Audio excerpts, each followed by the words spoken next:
Stephen, how difficult has it been to lift the mood after Wednesday? Yeah, it was difficult. More so just after the game and the coming days straight after. It was a big disappointment. That is what it is for fans, staff, players, everybody. But nobody will have been hurting more than the players. I think the expectation they put in themselves is big. And then to not hit the heights of what we can do and where we've been is the biggest thing that they're feeling, that they had been feeling. So with having the time between the games, there was a bit of downtime. Let the boys go and shake that off whatever way they like doing to get back focused for what is a new campaign.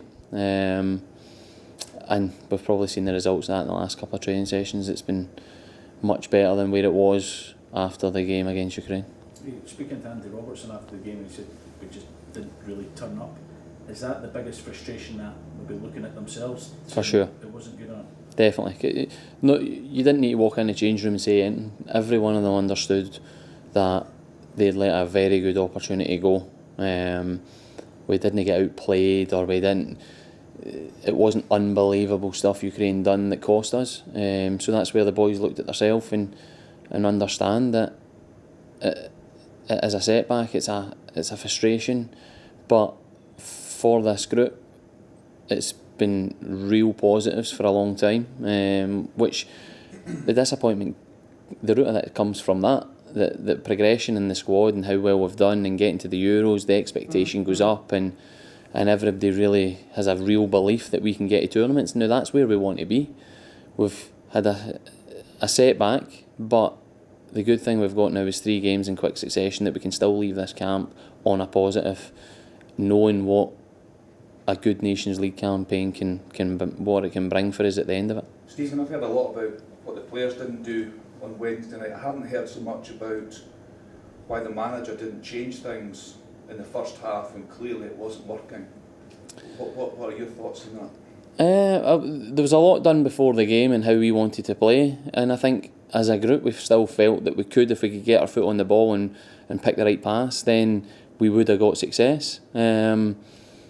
I've seen it a lot of times where you do go and change something very quickly and then you're totally out of the game. When we go in at half time 1-0, you're still in the game. There has still got to be small changes to get a foothold and then effectively start causing Ukraine more problems. Losing that quick goal again, which again wasn't great from our point of view, nothing to do with systems or anything like that. Then you're on the back foot and you're on a time where you've got to just come out and do what you're going to do. And there's been previous games, I think, where picking the right time to change it is really important. But like I said, if you take yourself and make changes early enough and it doesn't work out, then you're totally out the tie. How concerned were you?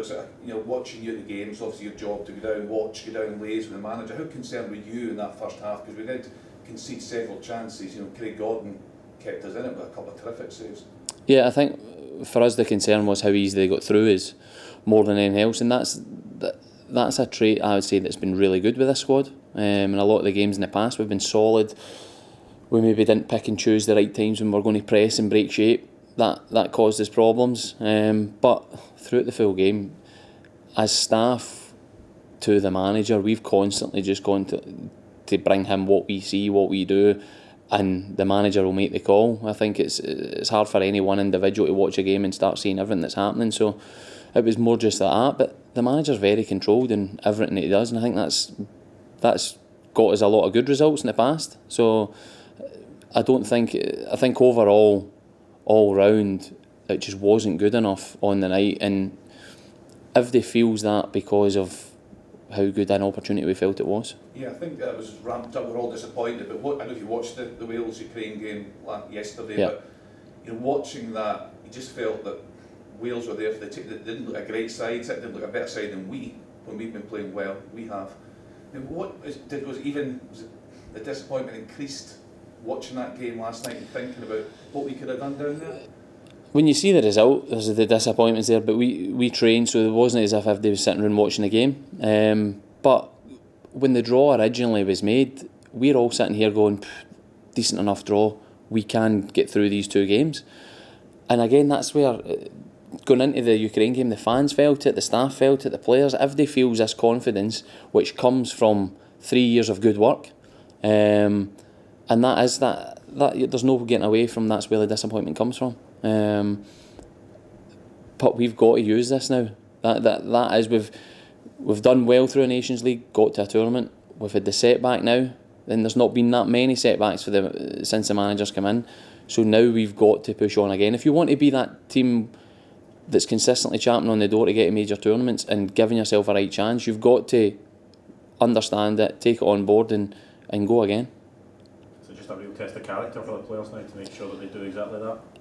It is, and on top of that, you've got 6-7 club captains in the squad who you need these guys to lead the way for the younger ones and do what the manager's asking them to do, because I think that's the thing that you can't get away with. That's what's got the success, the foundations of having a good structure, and then we are a good team on the ball. We've got to do that and use that to create problems for the other teams. But we're obviously in a tougher group from your previous Nations League, so you've got to expect all games will be tough. I think the result for Ireland and Armenia in the last game will have raised a few eyebrows from out with, but we know there'll be tough games. Not these next 3 games coming up, not one of them will be the same. I feel like there'll be differences within them that we'll need to tackle, but then also we'll need to stamp our authority on the game attackingly. Is that the key thing when the sort of Ukraine games are a wee bit further down the line, the fact that it is Armenia and Ireland, that we should be really looking for positive results over these next 3 games? Yeah, we've got to look for positive results, because that's the best way to play this Nations League. Get the results early on, put yourself in a good position, and then just make sure you finish it off. That gives you the target to go for at the end of the campaign. And last time round we got a good result at the start. It builds momentum, and again, that's what we've got to do. It's important for us that we come out these 3 games on a positive note. I know these games are vitally important in qualifying, but are they also opportunities to maybe experiment or give guys opportunities that possibly haven't had them in other games? I wouldn't say experiment, because it's so valuable. But the manager's picked a bigger squad because we come in expecting to play 5 games. There's a quick turnaround now for these 3 games. So it's inevitable throughout the 3 games there's going to be changes. But I would say everybody's in this squad on merit. Some might need to wait longer for a chance, or they might not get a chance in this group of games. Some might come straight in, get a chance, and then it puts them in contention again. So that's the way the manager works. He's not very rarely will they come into this squad as somebody just to see how it's going, rather than being in contention to play. How's the squad injury-wise? Is Lyndon the only one that's injured from? Lyndon's the only one that's kind of dropped out the squad. Lewis Ferguson never trained, but it's very minor, so I'd imagine he'll maybe be back in training tomorrow in the next few days. But other than that, everybody's been on the training pitch. Ryan Jack's okay for this one? Ryan Jack? Was he... Ryan Jack's not. Sorry. Aye, he was out the squad. Right, so Nathan said he's fine. Aye, so Nathan's been on the opposite side of it, that he's been a gradual build up, so he's now back in full contention, ticked all the boxes needed to do. So yeah, everybody's been on the pitch.